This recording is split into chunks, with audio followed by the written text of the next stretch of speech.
지금 우리 국내 시장까지 이렇게 막 흔들리고 우리도 금리 장난 아니고 네. 환율이 사실은 역의 환율로 봐서는 어제보다 한 3, 4원 빠지고 시작해야 되는데 네. 이게 결국 결과적으로는 어제보다 9원 30전 상승 마감이에요. 네, 그렇게 된 이런 거죠. 상황에다가 네, 예. 아니 코스닥이 3.91% 퍼센트로 3.91%면 이거 거의 4%인데 하루에 지수가 이거 뭐 많이 빠지네. 난리가 나버렸습니다. 이게 지금 뭐 굳이 이제 또 항상 우리는 남 탓을 해야죠. 아니, 또 미국의 네. 아침마다 지금 며칠째 지금 짚어보신 이슈 아닙니까? 네. 실리콘 밸리 뱅크. 예, 발음도 어려워요. 예, 발음이 어려워요. SVB입니다. 네. 실리콘밸리 뱅크인데요. 글쎄요, 뭐 국내 시장 오늘 많이 빠진 거는 뭐 입에 또 달아주실 테고 네. 상대적으로 오늘 우리가 좀 많이 빠졌지만 아시아장이 좀 많이 빠졌고 한번 돌이켜 보면 지금 말씀하셨으니까 네. 금요일 날 장부터 한번 생각을 해보면 금요일부터? 목요일 네. 정도에 SBB에서 조금 뭐 돈이 나간다 그런 얘기가 있으면서 약간 전 미국만 쭉 얘기할게요. 미국 주식 네네. 기준으로 그러니까 미국장과 이제 미국장이 안 열릴 때는 아시아와 유럽의 미국 퓨처스로 보면 되니까. 네. 그러니까 목요일 미국장부터 그걸로 조금 살금살금 빠지더라고요. 살금살금 빠지다가 금요일 날 기억하시겠지만 그 고용지표 나왔잖아요. 예. 네네. 고용지표가 사실은 31만인가 나와서 겉보기엔 나쁘지만 사실은 내용이 좋아가지고 그러니까 페드가 원하는 숫자가 나와서 시작하자마자 한 1% 올랐어요. 그리고 갑자기 SBB 얘기 나오면서 그날 2.5% 빠지고 끝났어요. 주식이. 주식이. 예, 주식 얘기만 하는 거예요. 주식 얘기. 주로 네. 나스닥. 네. 그래서 그렇게 빠지고 월요일 날 우리 시작했는데 월요일 날 저 아침에 방송하고 그러는데 뭐 백악관 나오고 어쩌고 저쩌고 하면 상당히 빨리 움직이면서 아시아장에서 1% 올랐어요. 그 아시아장 열리기 전에 뭔가를 갖다 예, 아침에 좀 메시지를 많이 주고 하면서. 싶어가지고. 네. 그래서 아시아장에서 1% 오르고 유럽 가서 3%가 빠졌어요. 네, 예. 그 주로 된 이유는 이게 아무래도 크레딧 관련된 거니까 옛날에 CS 얘기, 크레딧 스위스 얘기가 크레딧 다시 스위스. 나오고 네. 이제 뭔가 뭔지 모르니까 유럽은 더 불안하다 그래가지고 한 3% 빠졌어요. 예. 그런데 뉴욕장에 가서 다시 2%가 올랐어요. 그렇죠. 그래서 본전이 됐어요. 예. 그러니까 뉴욕에서 보면 똔똔된 거예요. 그냥 어. 뭐 아시아에서 올랐다가 빠졌다가 종가를 예. 보면 예. 금요일 종가나 월요일 종가나 거의 같은 거죠. 월요일 종가라는 게 바로 어제쯤 네. 종가고요. 네. 그러고 나서 아시아에 와서는 사실은 또 올랐어요. 아시아에서 0.5 정도. 그리고 지금 유럽에 가서 지금 뭐 거의 비슷하거나 약간 빠져 있는데 그럼에도 불구하고 아시아가 장이 다 많이 빠졌잖아요. 예, 네. 예. 그런데 생각을 해보면 아시아장은 플러스 1에서 끝났는데 3% 갔다 2% 올라갔으니까 우리 끝날 때보단 1% 빠진 거는 맞아요. 근데 0.5 올라갔으니까 사실 별 차이가 없었는데 오늘 아시아가 좀 많이 빠졌다. 그런데 월요일 날 좀 오른 거 감안하고 불안한 거 감안하니까 뭐 이해가 좀 된다. 그다음에 유럽장은 잘 모르겠지만 지금 뭐 폭락은 안 하고 있잖아요. 네, 네. 네. 그러니까 어제 결국은- 워낙 많이 빠졌어요. 예, 그러니까 결국은 지금은 뭐 미국 주식 쫓아간다 이렇게 봐야 되고 미국 주식 쫓아가는데 각 나라마다 조금씩 변동은 있지만 이게 미국이 올라가는데 아시아가 내려가거나 미국이 내려가는데 아시아가 올라가고 그런 장은 아니고요. 그냥 시차 때문에 조금씩 이런 일이 벌어지고 있다 이렇게 봐야 될 것 같아요. 결국에는 그동안 계속 뭐 연준과 뭐 맨날 그거 하루 종일 본 거잖아요. 네. 저는 연준 의원 9명 이름까지 다 알아요, 이제. 거기 출신은 다 알아요. 아이고, 그, 네. 그쪽으로 계속 그렇게 가던 게 사실은 갑자기 SVB가 나오면서 처음에는 이게 뭐지? 그랬다가 지금은 진짜 이거 진짜 심각한가? 그래서 사람들이 네. 좀 등이 이제 약간 오싹해진 거예요. 그래서 저도 뭐 뉴스가 워낙 많이 나왔으니까 다들 뭐 시청자분들도 그러고 두 분도 잘 들었겠지만 제 생각에는 그분들 얘기 전하는 것보다 그냥 뭐 기왕 제가 얘기하는 거니까 그냥 제 생각을 얘기하는 게 맞는 것 같아서 네, 너무 저는 좋죠. 다른 거는 많이 안 보고 그 SBB의 목요일자 저녁 정도에 되는 발란시트 봤어요. 대차 대조표. 예, 예. 네네. 제가 그냥 예전에 딜링룸 오래 있으면서 딜링룸에서는 뭐 사고 파는 것만 하는 게 아니라 그 은행의 어셋 라이어빌리티 매니지먼트도 딜링룸에서 하거든요. 예. ALM 뭐 이렇게도 부르고 뭐 트레저리라고 불러서 이제 시중은행에서는 자금부. 그래서 이제 은행의 이 발란시트를 이렇게 대차 대조표를 이렇게 맞춰요. 네네. 그리고 맞추려 그러면 뭐 지켜야 되는 거 엄청 많아요. 사실은 자율권도 많이 주지만 그거 꼭 지켜야 되거든요. 그래서 저는 어떻게 보면 SBB가 뭐 그쪽 편에서 얘기하는 것처럼 들릴지도 모르겠는데 제가 SBB의 트레저러, 딜링룸 헤드라면 그런 입장에서 한번 봐봤어요. 어떤가. 그랬더니 일단 숫자는 되게 이제 대강한 건데요. 어셋 사이즈가 한 250조 정도 돼요. 우리 돈으로. 네, 250조 정도 되는데 국민은행하고 신한은행이 한 400조에서 500조 사이예요.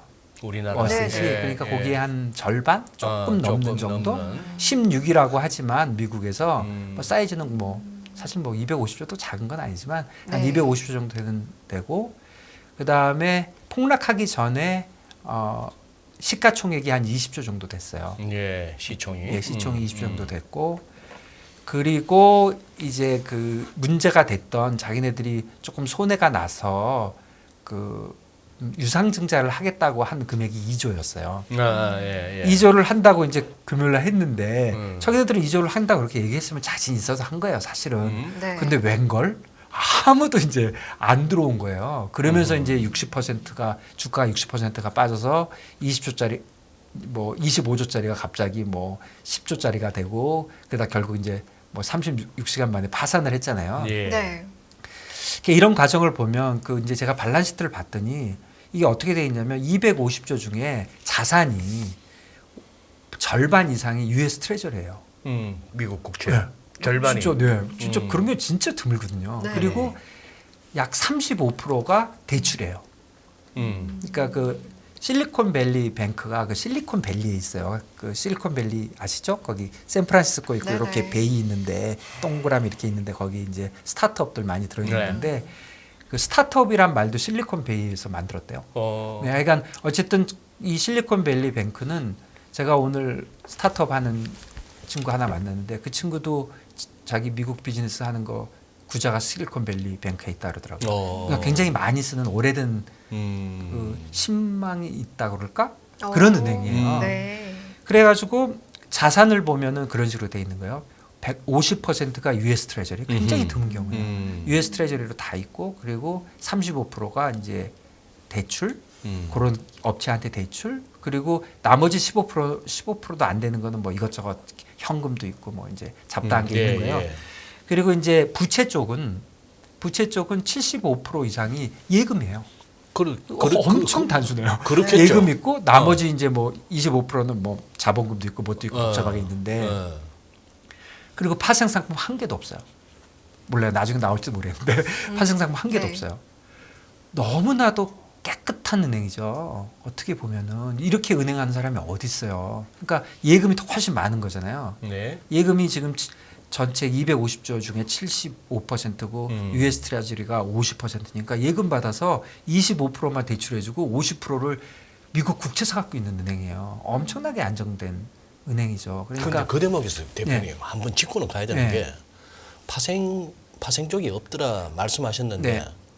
아니 그런데 없다고 지금 뭐 다 뉴스에 나오니까 어디가 예, 예. 없다고 봐야죠. 아니 근데 미국 국채를 갖다가 50%를 갖다가 해서 자산을 갖다가 구성하고 있는 걔들이 우째 금리 오르는 거에 대해 해치를 그렇게 안 그래서 합니까? 저도 그게 이제 가장 이제 헷갈리고 네. 제가 처음에 좀 이렇게 먼저 말씀드린 이유가 그 사람들 지켜야 되는 룰이 엄청 많아요. 네. 내부적으로도 있지만 네. 정부 규제도 있거든요. 은행 규제도 거기도 엄청 타이트하니까.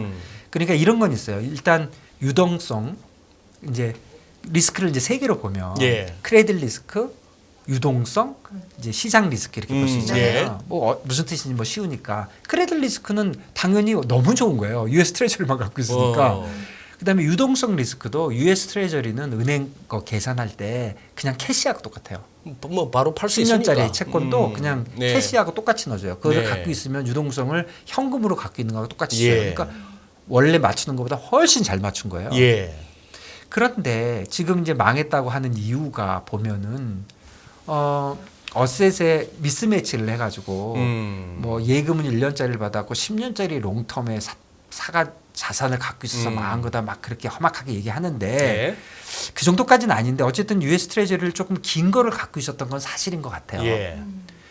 근데 이제 의심이 되는 거죠. 야, 왜 이렇게 탄탄한 은행이고 굉장히 보수적처럼 보이는 은행이 예. 그런 일을 했을까 하고 생각을 하면 제가 그냥 이건 진짜 제 그냥 추측이라서 모를 수 있는데 자, 예금에도 만기가 있잖아요. 한 네. 달짜리, 두 달짜리, 1년짜리 만기가 있는데 이 예금한 사람들이 대부분 그 보면은 그 동네에 있는 그 스타트업들이에요. 그렇겠죠. 돈 많은 스타트업들. 네, 네. 그러니까 이 스타트업들이 여기다 은행에 돈을 맡기는 경우는 어떤 경우냐면 벤처 캐피탈 같은 데서 돈을 받아요. 그러니까 당장 돈이 안 들어요. 그러니까 은행에다 예금한 거란 말이에요. 그렇겠죠. 그러면 맞- 이거를 막 3년, 5년씩 예금하진 않잖아요. 그렇겠죠. 비교적 짧게 했을 거예요. 네. 근데 은행에서는 어떤 일을 하냐면요. 제가 예를 들어서 내가 은행의 그 ALM 담당자고 내가 그 트레저러인데 예금은 전부 하루나 한 달짜리인데 이게 지금 100조가 있는데 실제로 170조가 있는 거의 200조가 있는데 200조가 있는데 가만히 보니까 뭐 쉽게 얘기해서 하루짜리 예금을 하지만 이것들이 1년 동안 안 찾아가는 거예요. 보면은 그렇죠. 그걸 보고 우리가 비헤이비어이라고 그러거든요. 실제로 내가 아끼는 예금이 실제로 언제 찾아가지? 이거를 계산을 다 해봐요. 그래서 그거를 사실 은행에서 은행권에서도 금융당국도 인정을 해줘요. 야, 니네들 예금은 지난 30년 동안 보니까 들어와서 만기는 이렇게 됐지만 계속 연장이 되는구나. 그러니까 이거를 3년짜리 예금으로 봐도 좋아. 이런 룰이 있어요. 그렇게 네. 주먹국으로 안 하거든요. 네. 그러니까 얘들이 이걸 오랫동안 했을 거예요. 그러니까 네. 아마 예금도 실제 만기보다는 굉장히 길게 잡혀 있었을 거예요. 그러다 보니까 문제의 시작은 몇 년 전에 금리가 너무 낮을 때 금리가 움직이지도 않잖아요. 그러니까 1년짜리도 0.25, 10년짜리도 0.25, 뭐 누가 신경 써요. 그러니까 그냥 에이, 귀찮으니까 10년짜리 샀을 수도 있고 10년짜리 채권도 엄청 리퀴드 하거든요. 미국은. 예. 그러니까 긴 거라고 생각도 안 하고 그래가지고 좀 사가지고 갖고 있었지 않았을까. 제 순수한 추측이에요. 왜냐하면 숫자가 아무것도 안 나오니까. 그러다가 최근 1년 동안 금리를 이렇게 올려버리니까 10년짜리 금리가 오늘은 많이 내려왔지만 지난 금요일 날 4%쯤 됐거든요. 예. 그러면 좀 터졌을 거예요. 1%짜리가 4%가 됐으니까 그러니까요. 3%가 터지고 뭐 10년 곱하고 하니까 그러니까 뭐 처음에는 꼭 이 은행이 터졌으니까 내가 돈을 찾아야지 이런 게 아니라 벤처들이 요즘 업황이 나쁠 거 아니에요. 네. 그러니까 벤처의 몇 명이 큰 돈을 찾았어요. 그러니까 갖고 있는 채권을 팔아야 될 거 아니에요. 팔다 보니까 손해가 나. 그러니까 야 이거 혹시 다 팔게 되면 우리 손해가 많이 나겠네. 그럼 우리 비하예술이 좀 나빠지겠네. 야 그러면 차라리 유상증자를 하자. 이렇게 단순하게 생각한 것 같아요. 그렇게 해갖고 안 되니까 벤처 캐피탈이 또 이런 것도 있어요. 이거는 조금 음모론 비슷한데 네. 맞는 건 아닌지 모르지만 첫 번째는 은행 가서 줄 서 갖고 찾으면 그렇게 못 찾는데 이게 이제 핸드폰으로 찾아갖고 빨리 썼다. 네. 그 말도 있고 맞는지 잘 모르겠어요. 두 번째는 이제 그 스타트업한테 돈 준 사람들이 주로 벤처 캐피탈이잖아요. 네네. 벤처 캐피탈이 전화를 할 수 있죠. 야, 쟤는 야 SBB에서 돈 다 빼던데 너는 어딨냐? 그러니까 난 SBB에 있어. 너도 웬만하면 좀 빼지 그래? 왜? 남들 다 빼잖아. 그렇죠. 너 조말할 때 빼. 이제 이럴 수도 있는 거예요. 맞아요, 조말할 때 맞아요. 빼. 그래도 군중 심리가 작동을. 그러니까 이제 네. 그리고 벤처 캐피탈이 분명히 그렇게 좀 콜을 했다는 뭐 루머가 있어요. 네. 뭐 직접 받았다는 뭐 친구도 있고. 저는 뭐 일부 기사에서도 아주 기사화 됐더만요. 예. 벤처 캐피탈들이 어지간하면 거기서는 SBB에서는 돈 빼라. 그래 돈 빼라 왜 그러냐면 뭐야 구태여 그럴 필요 거기다 없어. 둘 이유 그러다 있냐? 괜히 못 빼면 어떡해. 증자하겠다 했는데 증자 뭐 증자 돈도 안 되는데. 들어오고. 야 우리한테 돈 달라 그랬는데 우리 안 줬는데 야 돈 빼버려. 이런 이제 그래 가지고 하다 보니까 이제 이렇게 된 것이다. 그리고 이제 돈이 이렇게 많이 빠져나가고 하니까 실제로 그 회사가 엄청난 손해를 본 것 같지 않지만 어느 금융기관도 자기가 갖고 있던 예금의 50%가 하루 만에 달라 그러면 부도 안 나는 은행이 어디 있겠습니까? 네. 사실 그런 거를 상정하고 은행업을 하지는 않으니까. 네네.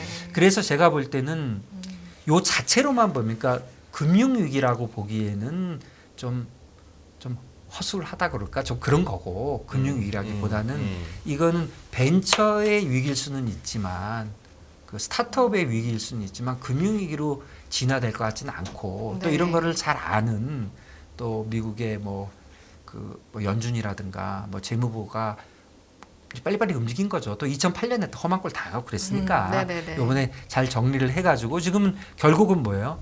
예금은 다 주겠다는 거잖아요. 예금은 무조건 다 주겠다. 예금은 다 주겠다는 거고 그럼 예금 다 주고 회사 가치가 빵이면 주주는 빵이 되겠지만 네네. 뭐 정부도 그리고 누가 그 영원에 사주면 밸류가 마이너스 예를 들어서 뭐 10조인데 누가 그 경영권 프리미엄 10조 줬다고 생각하고 1원에 사가면 그러면은 사실은 정부도 손해 보는 게 없잖아요. 손해 본 사람은 지주밖에 없는 거죠. 그리고 그 손해액은 새 주인이 이제 집어넣은 것이고 네.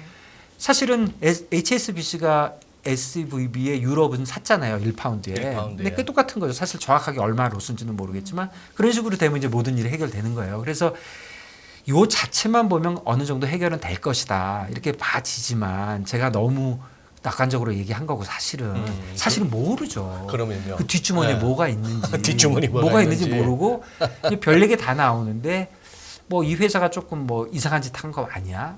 이런 이제 막 이런 거 나오는데 뉴스에 보니까 CEO가 하루 전날인가 주식 팔았대요. 근데 팔았다는 주식이 500만 불이에요. 물론 좋은 건 아니지만 금액이 너무 작아. 그 정도면 팔거나 말거나 500만 불은. 그리고 하루 전날 보너스를 줬다는 거예요. 네. 그 보너스 주는 거 3개월 전에 결정돼 있을 거예요. 네. 뭐 홀드했으면 더 낫지만 그거 안 주기 힘들었을 거예요. 그러니까 이 회사의 부정행위라는 게 그 정도라면 뭐 큰일은 아니거든요. 무슨 완전 이상한 은행 같지는 않거든요, 사실. 그래서 그런 면도 그래서 괜찮아는 보이는데 지금 뭐 퍼스트 뭐 리퍼블릭 뱅크 뭐 그다음에 시그니처. 뭐 시그니처 뭐 이런 데 지금 줄줄이 문제가 네, 되잖아요. 네. 그러면 개별적으로 보다 보면 이거보다 심각한 은행도 있겠죠. 네. 그런데 결국은 이 모든 거는 예금자는 다 보호하겠다는 식으로 나오고 오늘 아침에도 보니까 지금 미국에서 돈이 안 찾아지고 하는 데는 아무 데도 없대요.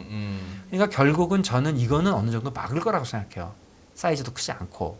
그런데 이게 이제 벤처에 미치는 영향, 이제 그런 거에서 경기에 미치는 영향 이렇게 복잡하게 가는 것까지는 제가 뭐 잘 모르니까 네. 단순하게 이게 뭐 갑자기 무슨 금융위기로 간다? 난 이렇게는 잘 안 일단 보입니다. 그러면은 제가 이제 대표님 나오셨을 때 여쭤보고 싶었던 첫 번째 질문을 미리 답을 해주셨어요. 네.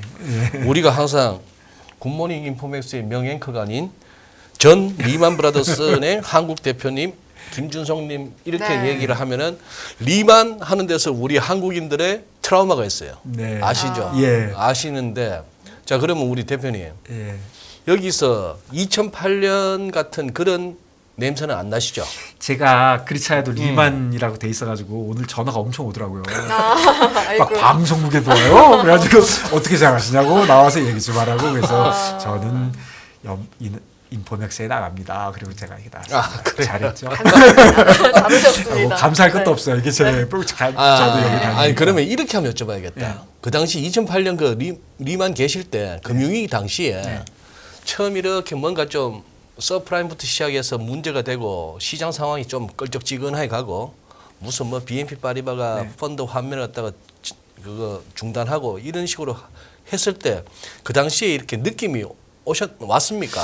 잘 몰랐어요. 왜냐하면 그때하고 너무 다른 게 지금 2008년하고 비교를 해보면 첫 번째는 사이즈가 달라요. 사이즈가 다르다. 네, 이게 사이즈가 음. 뭐 비슷하게 다른 게 아니라 완전히 달라요. 그래. 그때는 뭐 JP 모건이고 CT고 뭐고 할 것 없이 AI지고 뭐 프레드백 뭐 다 디폴트예요. 다 돈이 없어요 아무도.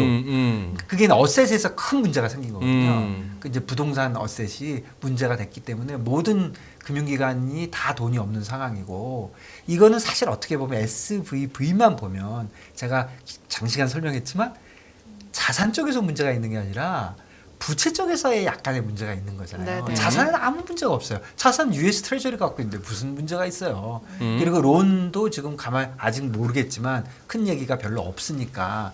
그러니까 일단 첫 번째 사이즈가 다르다. 두 번째는 불확실성이 좀 달라요.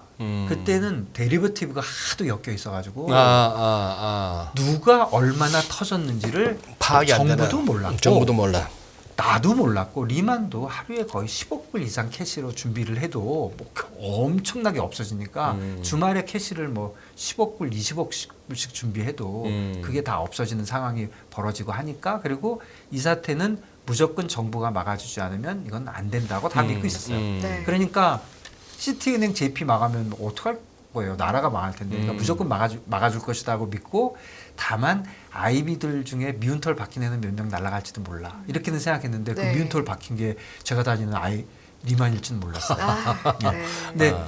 근데 제가 조금 억울하다고 생각하는 거는 리만이 망하고 가만히 놔둬서 그 다음 주에 베어 스턴스도 100% 망하는 거거든요. 근데 베어 스턴스는 살려줬어요. 살려줬어요. 그다음부터 줄줄이 다 살려주고 뭐 네. CT, 리만, AIG 다 살려줬어요. 리만만 왜 이렇게 이런 거는 있지만 네. 그때 상황을 되돌켜 보면 그때는 모든 사람이 아무런 대책이 없었어요. 야, 이게 대책이 없네. 불확실하기도 하고 돈도 없고 네 마음대로 해. 네가 달라 그러면 못 줘. 뭐 너도 부도 나도 부도. 너만 부도냐 나도 부도. 그다음 이제 이런 건데 이제 지금은 그 말씀에 이어서 또 두 번째 궁금한 게 그거죠. 자, 항상 이런 일이 터지면 모럴 해저드 얘기가 나옵니다. 네, 그 방금 대표님 네. 말씀하셨잖아요. 왜 리만만 갖고 그래? 네, 우리가 망하면은 베어스턴스도 망해야 되는데 근데 다 살려주고 다 살려줬어요. 지금도 규모는 작다고 하지만 어쨌거나 거기도 나름 룰이 있는데 연방예금보험공사 우리나라 예보처럼 연방예금보험공사에서 25만 불까지의 예금은 찾아갈 수 해주는 있겠고 거죠. 하는데 그거 넘어가면은 장담 못 한다는데 네. 다 해주마. 다 해준다는 거죠. 뭐 좋아요. 얼마 안 되니까. 네. 그랬더니만 시그니처 뱅크도 터지니까 거기도 해줄게. 네. 이렇게 했어요. 그러면 이제 이게 아니고 진짜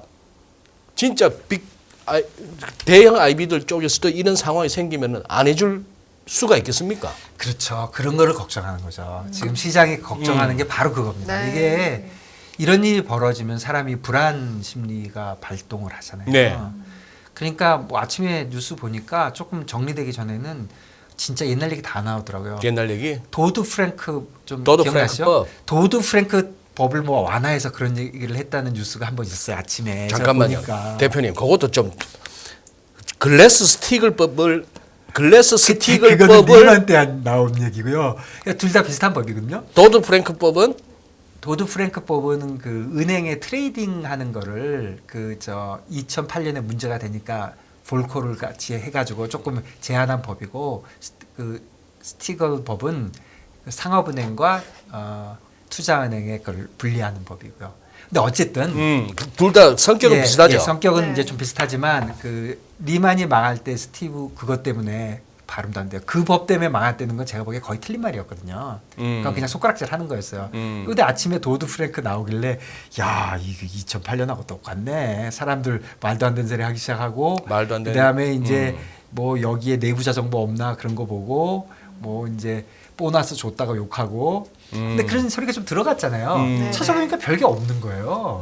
별로 음. 없는 거고 뭐 제가 절대로 두둔하는 건 아니지만 그 CEO도 뭐 나쁜 짓을 했지만 그 500만 불이면 그 CEO 1년 월급이나 이런 거 계산해 보면 별로 큰 돈 아닐 거예요. 그러니까 그거를 뭐 굉장히 의도적으로 나쁜 의도로 했을 것 같지도 않아 솔직히. 그러니까 이 사태는 이 자체로 끝날 수 있는 사태고 불확실성이 예전보다 훨씬 적기 때문에 다루기가 좀 쉬워요. 그래서 쉽게 다룰 것이다. 저는 그렇게 생각하는데 모르죠. 제가 뭐 SBB 그 안에 무슨 짓거리가 일어나고 있는지 뉴욕의 무슨 폴스트 리퍼블릭 뱅크 안에 무슨 일이 있는지 제가 어떻게 알겠습니까? 뭐 우리나라 사람 아무도 모르고 뉴욕에 네. 사는 사람도 몰라요. 그러니까 뒷일은 모르겠지만 지금 2008년하고 비교하면 사이즈도 다르고 불확실성이란 면에서 너무 많이 다르고 그때는 나라 전체가 그냥 뭐 아무런 대책 없이 하늘만 쳐다보고 있었는데 이거는 우리가 알고 있는 중에 한 명.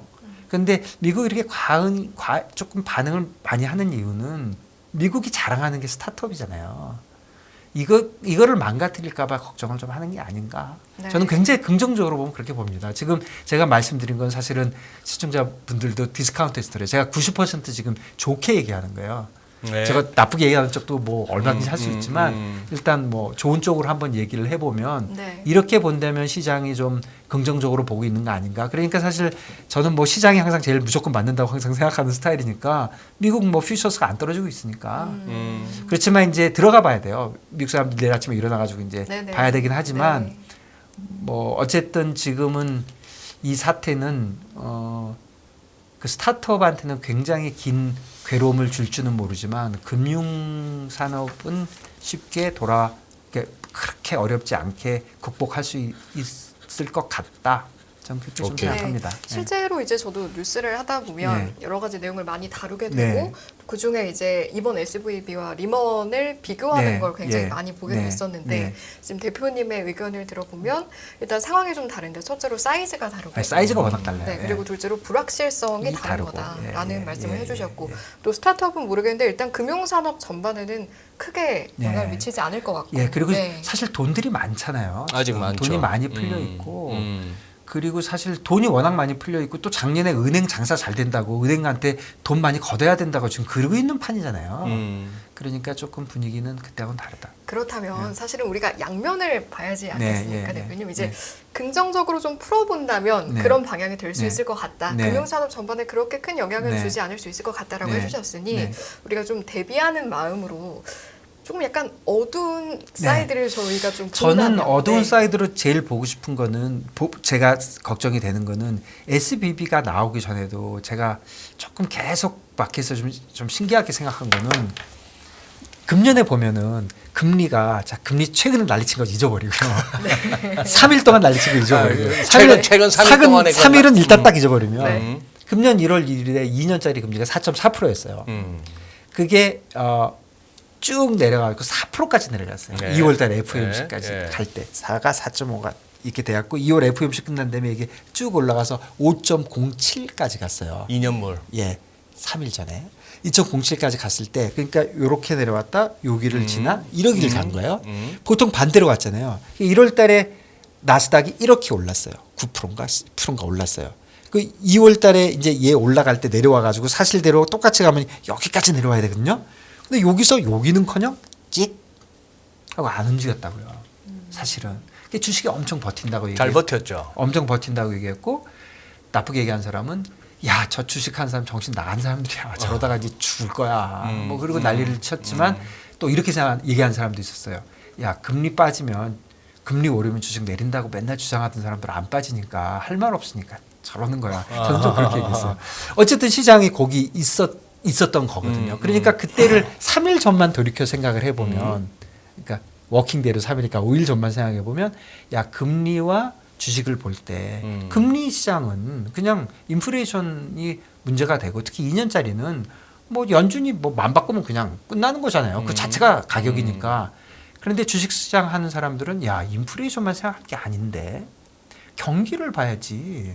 야 인플레이션이 돼갖고 이자율이 오르면 경기가 나빠져서 내가 장사가 안 되는 건데 야 뭐 옛날에는 4%치 5%치 6%치 7%치 몰랐는데 5 아니면 5.5냐 5.5냐 5.75냐 0.25 갖고 싸우고 있는데 나 잘 모르겠어.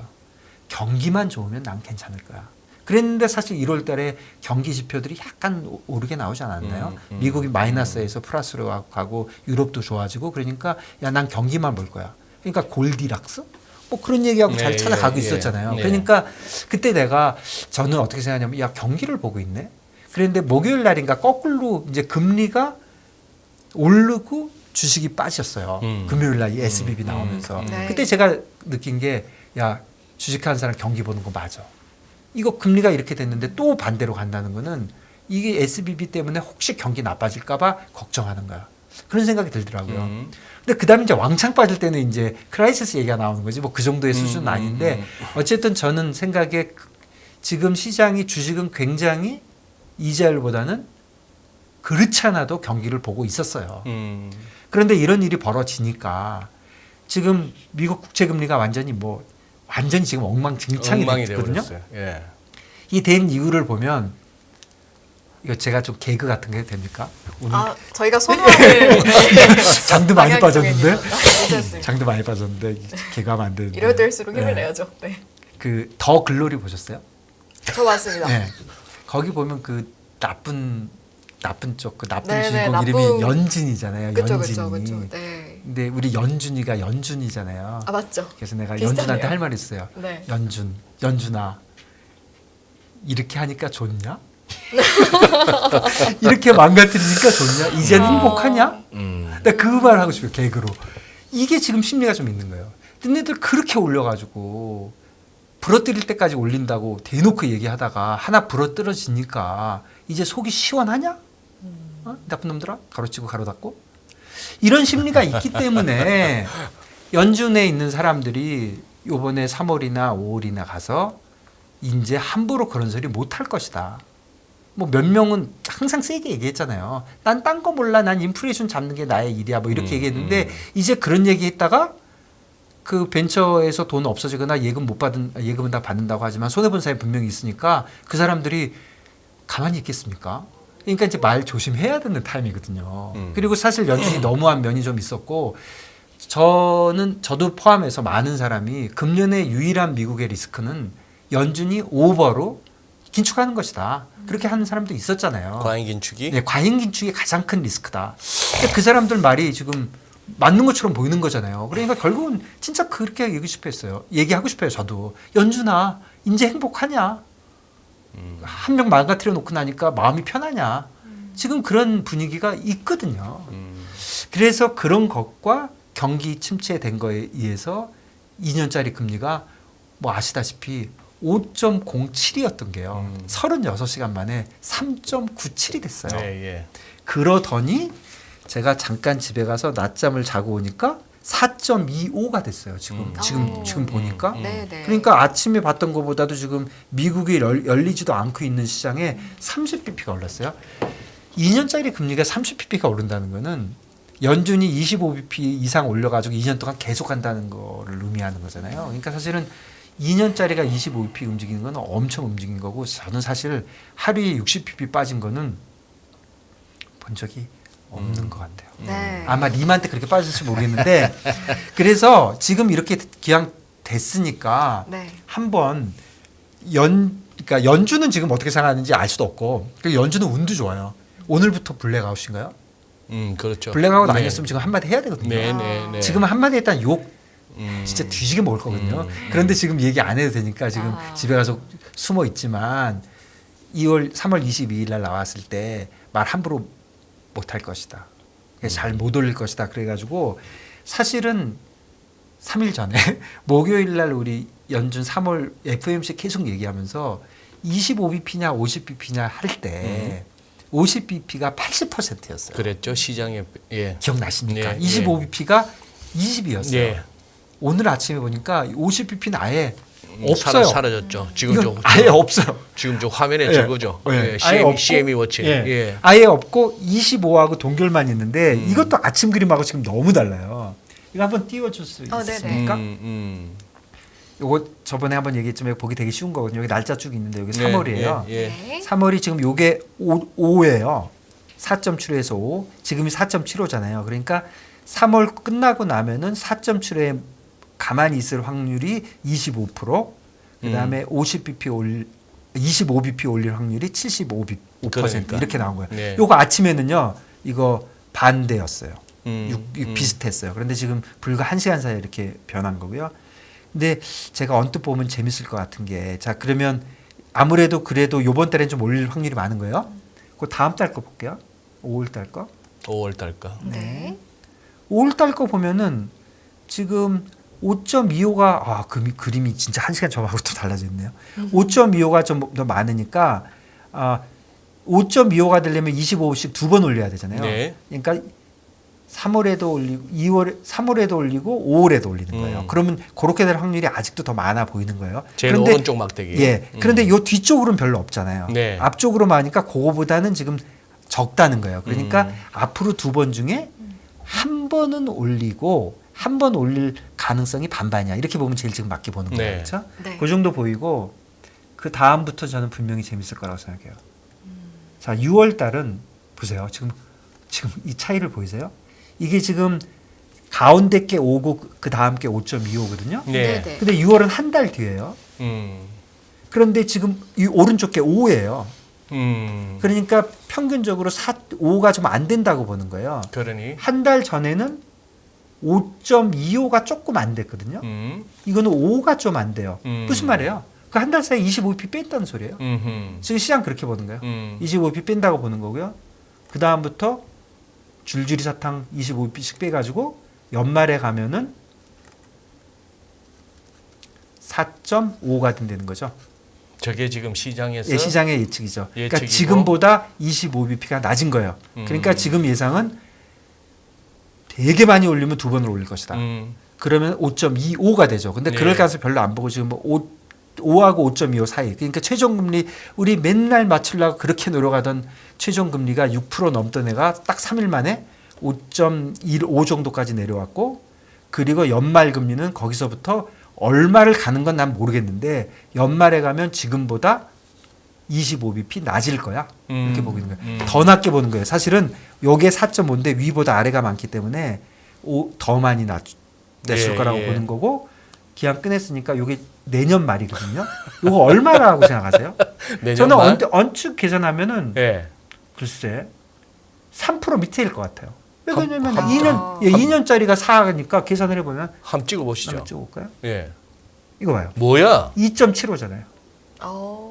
2.75가 가운데에 있고 양쪽으로 비슷하니까 2.75로 보고 있는 거예요.